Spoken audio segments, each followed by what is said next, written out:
ರಾಜ್ಯೋತ್ಸವದ ಅಂಗವಾಗಿ ಇಂದು ನಮ್ಮ ಶಾಲೆಯಲ್ಲಿ ವಿಜೃಂಭಣೆಯಿಂದ ಆಚರಣೆ ಮಾಡ್ತಕ್ಕಂಥ ಸಂದರ್ಭದಲ್ಲಿ ಈ ಒಂದು ವೇದಿಕೆಯನ್ನು ಅಲಂಕರಿಸಿರ್ತಕ್ಕಂಥ ಶಾರದಾ ಶಾಲೆಯ ಪ್ರಿನ್ಸಿಪಲ್ ಆಗಿರ್ತಕ್ಕಂಥ ನೇತ್ರಪ್ರಸನ್ನ ಸರ್ ಅವರು ಹಾಗೂ ನಮ್ಮ ಸಂಸ್ಥೆಯ ಸ್ವಂತ ಶಿಕ್ಷಣ ಸಂಸ್ಥೆ ಖಜಾಂಚಿಗಳಾದ ನೀಲಗಂಗಮ್ಮ ಹಾಗೂ ನಮ್ಮ ಶಾಲೆಯ ಪ್ರೈಮರಿ ಭಾಗದ ಮೆಂಟರ್ ಆಗಿರ್ತಕ್ಕಂಥ ಸರ್ವಮಂಗಳ ಮಿಸ್ ಮೇಡಮ್ ಅವರ ಹಾಗೂ ನರ್ಸರಿ ಸೆಕ್ಷನ್ ಮೆಂಟರ್ ಆಗಿರ್ತಕ್ಕಂಥ ಅರುಣ ಮೇಡಮ್ ಅವರೇ ಹಾಗೂ ನಮ್ಮ ಶಾಲೆಯ ಎಲ್ಲ ಶಿಕ್ಷಕರೇ ಮತ್ತು ವಿದ್ಯಾರ್ಥಿಗಳೇ, ಇಂದು ನಮ್ಮ ಶಾಲೆಯಲ್ಲಿ ಬಹಳ ವಿಜೃಂಭಣೆಯಿಂದ ಕರ್ನಾಟಕ ರಾಜ್ಯೋತ್ಸವನ ಆಚರಣೆ ಮಾಡ್ತಾ ಇದ್ದೀವಿ. ಪ್ರತಿ ವರ್ಷದಂತೆ ಈ ವರ್ಷ ಕೂಡ ವಿಜೃಂಭಣೆಯಿಂದ ಬಹಳ ಸಂತೋಷದಿಂದ ಸಡಗರದಿಂದ ಆಚರಣೆ ಮಾಡ್ತಾ ಇದ್ದೀವಿ.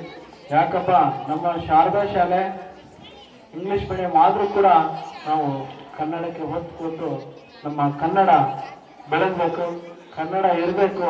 ಕನ್ನಡದ ಒಂದು ಸಂಸ್ಕೃತಿ, ನಮ್ಮ ಭಾಷೆ, ನಮ್ಮ ಸಾಹಿತ್ಯಿಕ ಭಾಷೆ ಮತ್ತು ಸಾಮಾಜಿಕ ಭಾಷೆ ಆಗಿರ್ತಕ್ಕಂಥ ಕನ್ನಡವನ್ನು ಪ್ರತಿಯೊಬ್ಬರು ಕಲಿಬೇಕು, ಪ್ರತಿಯೊಬ್ಬರು ಮಾತಾಡಬೇಕು.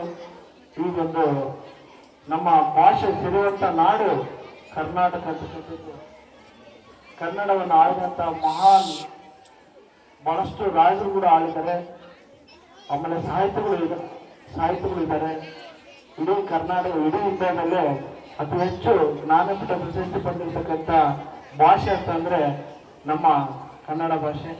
ಹಾಗೂ ಇವತ್ತಿನ ದಿನ ಬೂಕರ್ ಪ್ರಶಸ್ತಿ ಪಡೆದಿರ್ತಕ್ಕಂಥ ಬಾನಮುಸ್ತಕ ಅವ್ರನ್ನು ಕೂಡ ನಾವು ಇವತ್ತು ನೆನಪಿಸ್ಕೊಳ್ಬೇಕು. ಯಾಕಂದ್ರೆ ಇಡೀ ವರ್ಲ್ಡ್ನಲ್ಲಿ ಭಾರತದಲ್ಲಿ ಅತಿ ಪ್ರಮುಖವಾಗಿರ್ತಕ್ಕಂಥ